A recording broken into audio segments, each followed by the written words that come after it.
A mass rally was held in Maryland's Fort Meade military base on Saturday the 1st of June, just days before the start of court-martial proceedings against U.S. Army whistleblower Bradley Manning.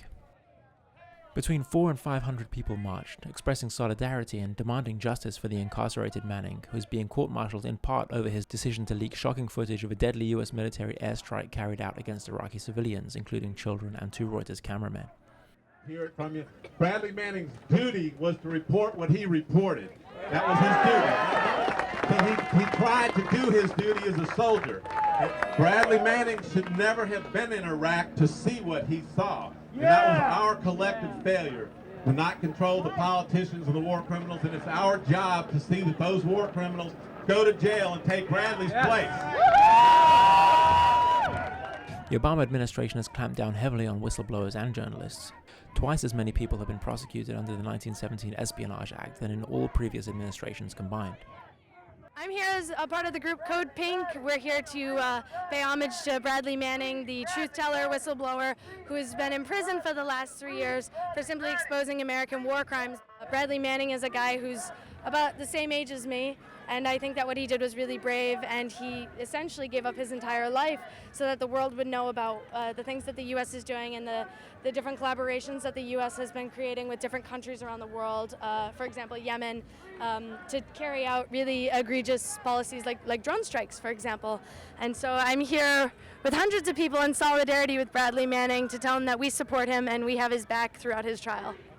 Manning's trial, which is expected to run for at least a month and possibly throughout the summer, will be accompanied by daily vigils led by the group Veterans for Peace, who will be camping right here outside Fort Meade's front gates. And many of us are veterans, members of Veterans for Peace, Iraq Veterans Against the War, Vietnam Veterans Against the War.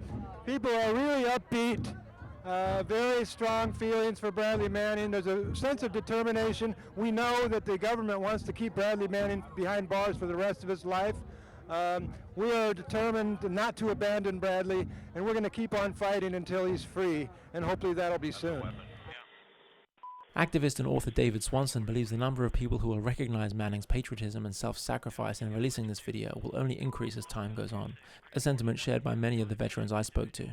Manning, among other whistleblowers, has exposed it dramatically. Our voices are paid attention to a much greater degree than we like to imagine, than we tend to imagine. And it's important to continually remind ourselves of that and to bear in mind that the government has a strong interest in pretending that it's ignoring us. When it admits the impact we're having, it strengthens our movement. When it pretends to be ignoring us, people get discouraged and go home. So we should remember that we are having an enormous impact, that we've already had an enormous impact, and that Bradley Manning's courageous act of whistleblowing sets an example for potential whistleblowers yet to come. And so in supporting him, don't imagine that others within the government aren't watching and don't want to see what support there might be for them, should they choose to do likewise. For the time being, this remains very much a grassroots movement, albeit with international support.